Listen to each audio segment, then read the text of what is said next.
আমি কয়েকদিন আগেও মাহিগঞ্জ বাজারে গিয়েছিলাম। এই মাহিগঞ্জ বাজারের মধ্যে কমপক্ষে 5 থেকে 6টা মানুষকে দেখলাম, ইয়াং ছেলে, এই আমার মতো বয়স হবে, আমার থেকে হয়তো 2-4 বছরের বড় হবে। দেখি তারা কথা বলছে না, 5 থেকে 7 জন, ওরা ইশারা করছে, ইশারা করছে। আমি বললাম, ভাই কেমন ফাজিল ছেলে ফেলে, দেখেন কি ফাজিলাম এটা না করছে, এরা ইয়ার কি করছে দেখেন।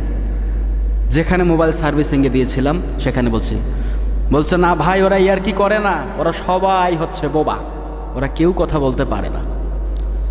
সন্ধ্যাবেলা বা রাতের বেলা বা দিনের যে কোনো অংশে ওরা সব কয়েকজন যারা বোবা, কথা বলতে পারে না, সবগুলোর একসঙ্গে হয়, এরা এদের ভাষাই বোঝে।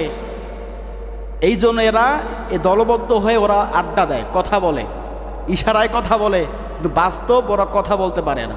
আমি আশ্চর্য হয়ে গেছি, হারে কি সুন্দর চেহারা, হ্যান্ডসাম চেহারা, এত সুন্দর একটা ছেলে, সে নাকি কথা বলতে পারে না। দুঃখজনক একটা কথা, চিন্তা করে দেখেন, আপনি দেখলে বিশ্বাসই করবেন না।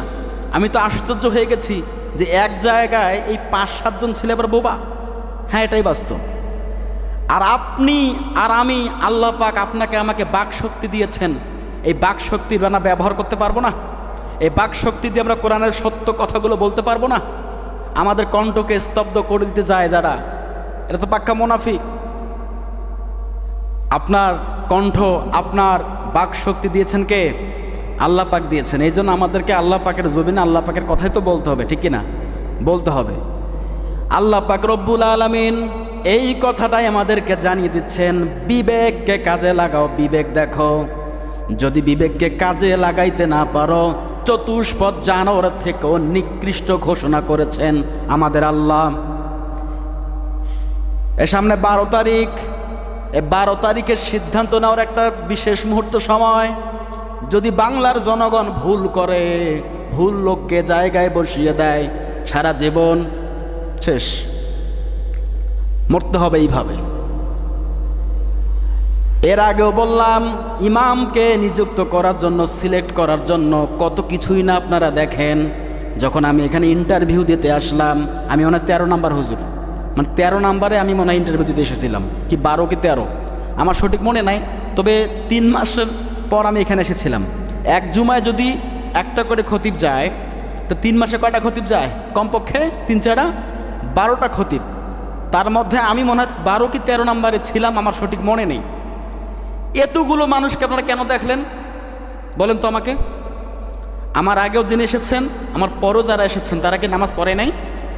তারা নামাজ পড়িয়েছে, খোদ্দা দিয়েছে, আলোচনা করিয়েছে। তাদেরকে সরিয়ে আপনারা এতগুলো মানুষের ভিতর থেকে, এই 12 জন 13 জনের ভিতর থেকে আপনারা আমাকে কেন সিলেক্ট করলেন বলেন? কি দেখে আমাকে সিলেক্ট করলেন?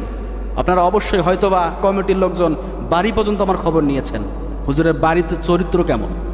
উপরে তো দেখা যায় হুজুর, ভেতরে খবর একটু দেখি কি অবস্থা। আমাকে কি মাপে, কি সিদ্ধান্ত নিয়ে এখানে বসিয়েছেন?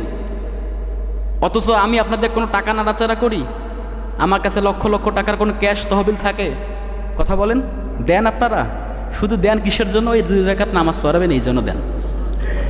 নামাজ পড়ানোর জন্য দেন। আর বিয়ে পড়াবে, বিয়ে পড়া হুজুর ডাকেন, একটু দোয়া দরুদকে এই জন্য ডাকেন।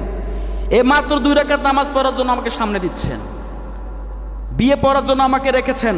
তার জন্য আপনারা 3 মাস থেকে একজন খতিবকে নিযুক্ত করতে পারেন নাই, বা অনেক চেষ্টা চাহিদা সম্পূর্ণ করার পরে একটা খতিবকে নিযুক্ত করেছেন। অথচ আমার কাছে কোনো টাকাও জমা থাকে না। যারা এমপি হয়, যারা সরকার হয়, মন্ত্রী হয়, তাদের অবস্থাটা চিন্তা করে দেখেন তো, তারা কোটি কোটি টাকা হাত দিয়ে নাড়াচাড়া করে কি করে না? ইমাম এবং খতিবের থেকে কি তার চরিত্র 1000 গুণে ভালো হওয়া দরকার না? কথা বলেন। যারা আজকে সরকার হওয়ার আশা নিয়ে আছেন, তার চরিত্র খুঁজে দেখেন, তার বাস্তব, তার আমল আখলাক খুঁজে দেখেন, তার ভিতরে কতটুকু রসুলের সুন্নাহ আছে, সে কতটুকু সৎ, সে কতটুকু নির্ভরযোগ্য মানুষ।